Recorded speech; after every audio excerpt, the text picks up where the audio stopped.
Salut tout le monde. Imaginez un peu, vous achetez une maison et en faisant quelques travaux, vous découvrez par hasard, caché derrière un mur ou sous un plancher, une voiture planquée là depuis des dizaines d'années, une véritable capsule temporelle qui ne demande qu'à revenir à la vie.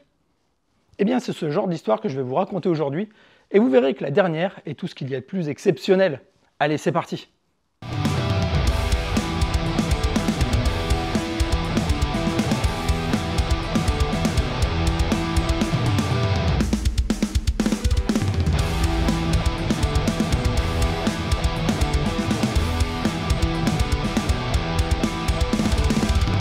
Allez, pour notre première histoire, on va remonter presque à mon année de naissance, c'est-à-dire 1974 aux États-Unis. Cette année-là, Rosendo Cruz, qui dirigeait une entreprise de plomberie, décide d'offrir une Ferrari Dino 246 GTS à sa femme, et il ne lésine pas sur les moyens, puisqu'il ne se contente pas du modèle de base. Non, lui, sa femme, il veut vraiment la combler, alors il y ajoute l'intérieur cuir Daytona et les jantes sport Compagnolo pour un montant de presque 22 500 $, environ 150 000 € actuels. Alors madame est ravie et 2 mois plus tard, c'est dans cette voiture que le couple se rend au restaurant pour fêter leur anniversaire de mariage. Mais monsieur, qui ne fait pas confiance au voiturier, décide d'aller garer lui-même sa voiture quelques rues plus loin. Alors le dîner se passe à merveille, mais malheureusement, une fois sorti du restaurant, la voiture est introuvable, complètement volatilisée.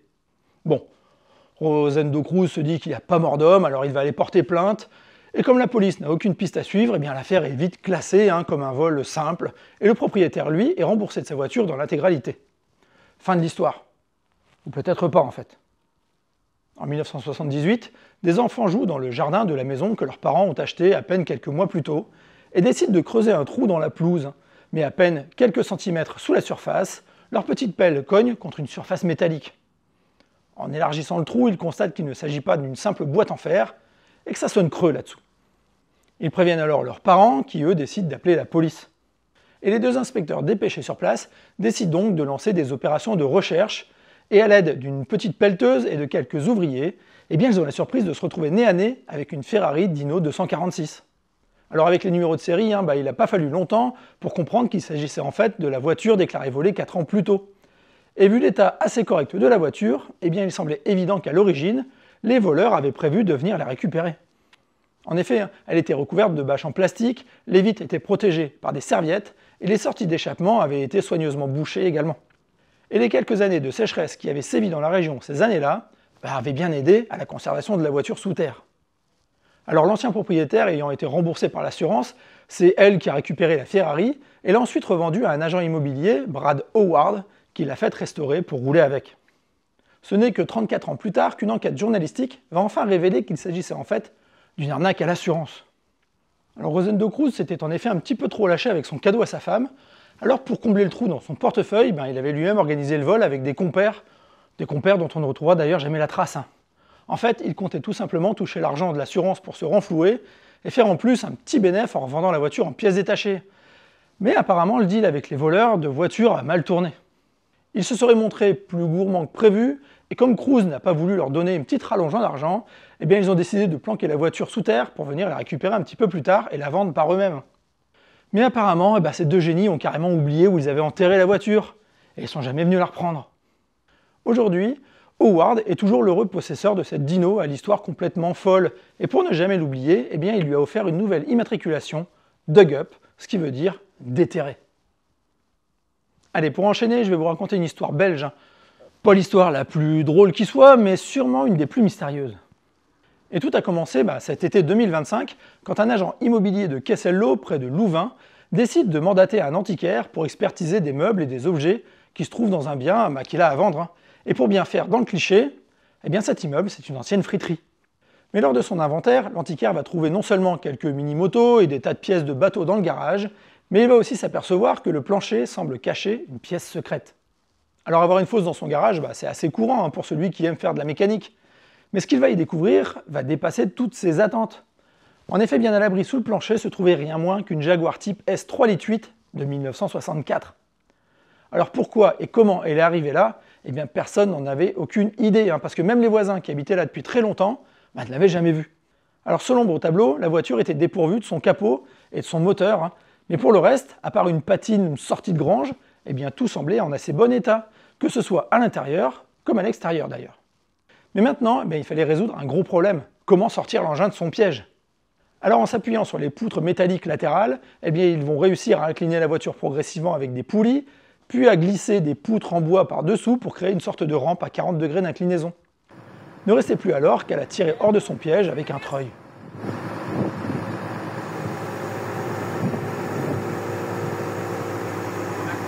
Alors, excusez, en fait, je parlais français, c'est possible? Dis-moi. Ça va durer longtemps Je pense un peu. Ouais, parce que je vais commencer. Sinon, on prend un autre chemin. Ok, c'est si vous êtes un peu pressé. Jaguar. Non, non, Jaguar de 64, 1964.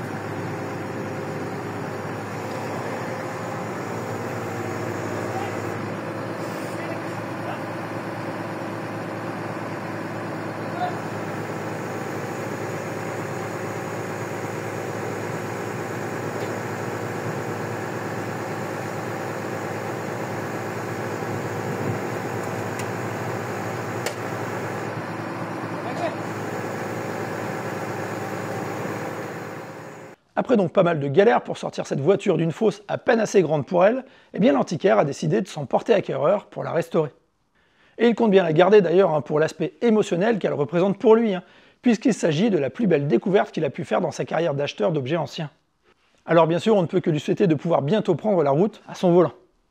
Allez, pour la suivante, on retourne aux USA, à la découverte d'une véritable capsule temporelle cette fois-ci, parce que la voiture dont on va parler maintenant a été volontairement enterrée avec d'autres objets, dans une sorte de sarcophage de béton en 1957, dans le but d'être ouvert 50 ans plus tard, donc en 2007.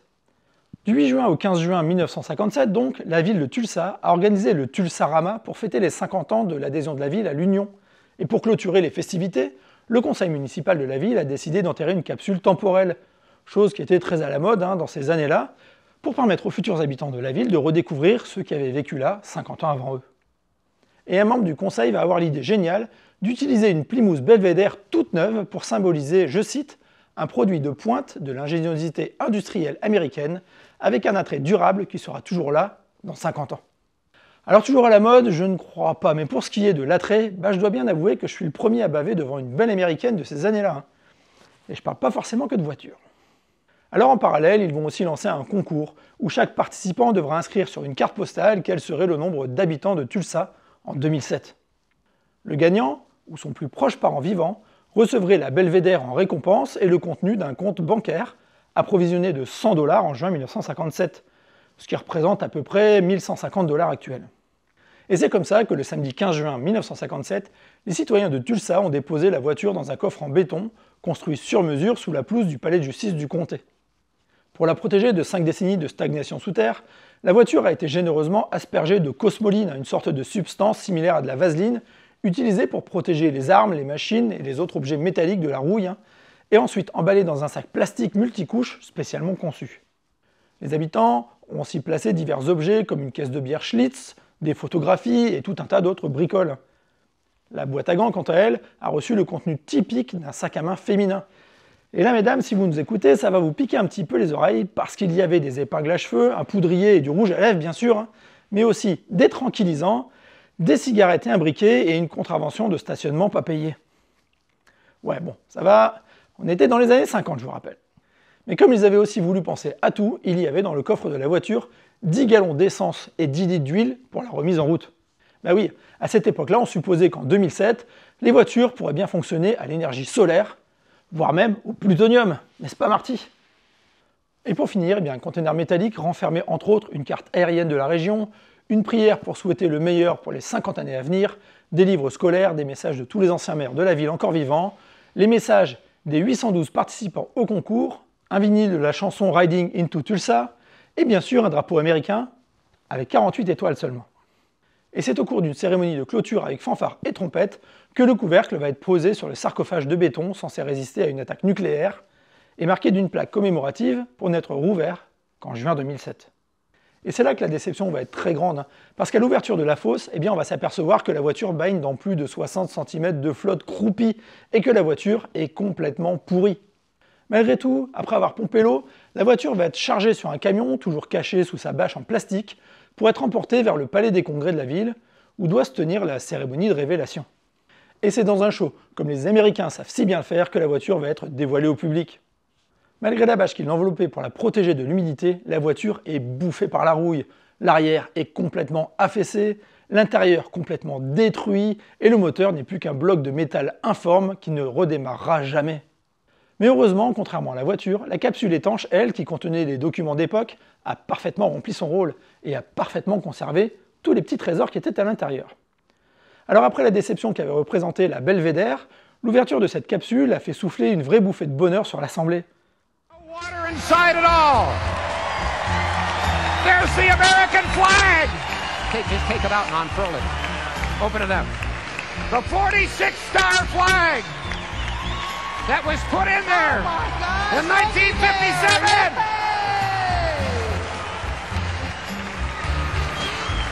Let's unfurl it. And look how it's been preserved. Weather and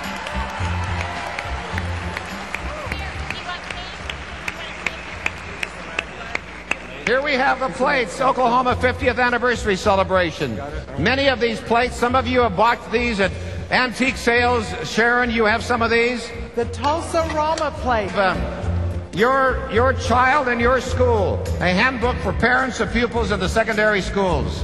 Si le microfilm contenant la liste des 812 participants avait été détruit dans la boîte à gants de la voiture, eh bien un gagnant a quand même pu être trouvé grâce aux cartes postales placées dans le conteneur étanche. Malheureusement, celui-ci était décédé depuis 1979, et ce sont sa sœur et ses neveux qui ont eu la chance de se partager la somme faramineuse de 667 $, oui, les 100 $ placés sur le compte en 1957, avec 50 ans d'intérêt. Et bizarrement, eh bien, ils n'ont pas réclamé la voiture, on se demande bien pourquoi. En effet, la famille du gagnant a préféré la confier à la société Ultra One, une entreprise spécialisée dans les produits anti-rouille qui a trouvé là une parfaite occasion de se faire une bonne publicité à moindre frais. Bon, il lui faudra quand même pas loin de 2 ans pour stabiliser la voiture et la débarrasser de la rouille et de toutes les concrétions de boue et de cosmoline incrustées sur la voiture. Il lui faudra 10 ans de plus pour lui trouver un lieu d'exposition, puisque la ville de Tulsa a refusé de la récupérer et de lui ouvrir un espace dédié retraçant son lien historique avec la ville. Ouais, c'est pas glorieux pour la ville de Tulsa, et on se croirait même dans ma ville de Tours, qui vient de faire la même chose avec une Roland Pilin, une voiture 100% Tourangelle des années 20, qui était en sa possession. Bon, elle n'est pas perdue pour tout le monde puisqu'elle a été rachetée par un particulier et qu'elle est ici en cours de restauration chez General Car Vintage, mais ça, on en reparlera plus tard dans une autre vidéo. En tout cas, aujourd'hui et depuis 2020, celle qui a gagné le doux surnom de Miss Belvédère est exposée quasiment telle qu'elle a été sortie de son sarcophage de béton au Historic Auto Attraction Museum de Roscoe, dans l'Illinois. Et au milieu de son diorama, eh bien, on peut enfin l'admirer et en connaître tous les secrets. Et souhaitons-lui qu'il lui serve d'écrin pour les 50 prochaines années. Avec cette nouvelle histoire, vous allez voir que toutes les capsules temporelles ne se finissent pas dans la boue et couvertes de rouille dégueulasse. Et cette fois-ci, cette histoire, on la doit à un doudingue, un certain Harold Davidson, vendeur de meubles de son état, mais aussi passionné d'histoire, qui en 1975 a décidé de construire une capsule temporelle devant son magasin dans la ville de Seward, au Nebraska. Le but était d'enfermer dans un sarcophage de béton de 45 tonnes une Chevrolet Vega flambant neuve avec 0 km compteur, mais aussi quelques 5000 objets témoins des années 70, comme une poupée Barbie, une poêle en téflon, et même une moto Kawasaki, et tout ça pour ne rouvrir le caveau que 50 ans plus tard, c'est-à-dire le 4 juillet 2025, jour de fête nationale des États-Unis. Mais une fois le caveau scellé pour la postérité, l'histoire ne va pas s'arrêter là, puisque 10 ans plus tard, en 85 donc, Davidson va décider de rajouter sa pierre à l'édifice en rajoutant une pyramide par-dessus le caveau. Et cette pyramide ne sera pas là juste pour faire joli, puisqu'en plus de servir de protection à la capsule temporelle de 75, elle va aussi lui rajouter ce qu'on pourrait appeler un nouvel étage. L'intérieur creux de la pyramide servira donc également à abriter une nouvelle voiture, mais pas une américaine cette fois-ci, non, on va y mettre une japonaise, un peu déglinguée d'ailleurs, et plus précisément une Toyota Corolla, preuve du déclin de la toute puissante industrie automobile américaine qui commençait déjà à se faire grignoter par l'empire du soleil levant. La pyramide restera même ouverte pendant plusieurs semaines pour que les écoles du coin puissent venir en décorer les parois avec des fresques et que les gens puissent y laisser une trace de leur passage en signant la voiture ou en y déposant un objet en souvenir.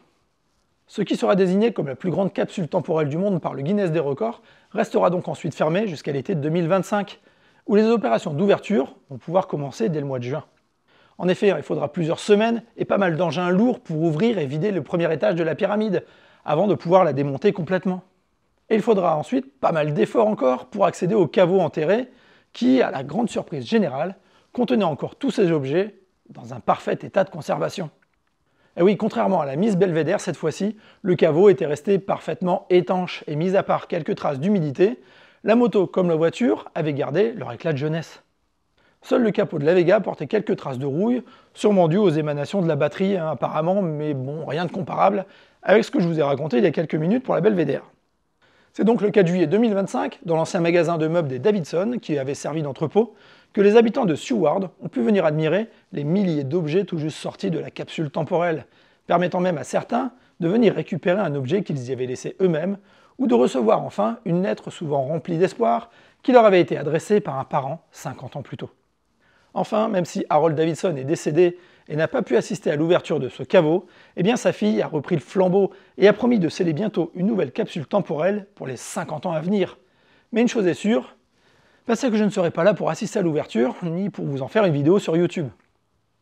Allez, pour finir, je vais vous parler d'une véritable pépite, une voiture restée cachée pendant 42 ans et retrouvée aussi belle qu'à sa sortie d'usine, avec à peine 68 km au compteur. Cette voiture, c'est une Mercedes 500 SL R107 de couleur bleu-vert métallisé, achetée par un ancien horloger de Staffordshire en Angleterre le 30 novembre 1982. Et allez savoir pourquoi, mais son propriétaire a décidé de ne jamais l'immatriculer et de la stocker à l'abri dans un garage spécialement chauffé et déshumidifié. Et résultat, la voiture est restée en parfait état de conservation et était équipée d'un moteur V8 5 litres de 240 chevaux et de toutes les options possibles à l'époque, c'est-à-dire air conditionné, siège chauffant, ABS, sellerie cuir et peinture métallisée bien sûr. Et encore mieux, les autocollants d'usine sont encore en place, la cire de protection Waxoil recouvre toujours le moteur et l'échappement, et les pneus Michelin XWX d'origine n'ont jamais tourné. Et à l'intérieur, le cuir et les boiseries ont gardé leur odeur d'époque et témoignent de la qualité de fabrication d'une période où Mercedes savait encore construire des voitures pour durer.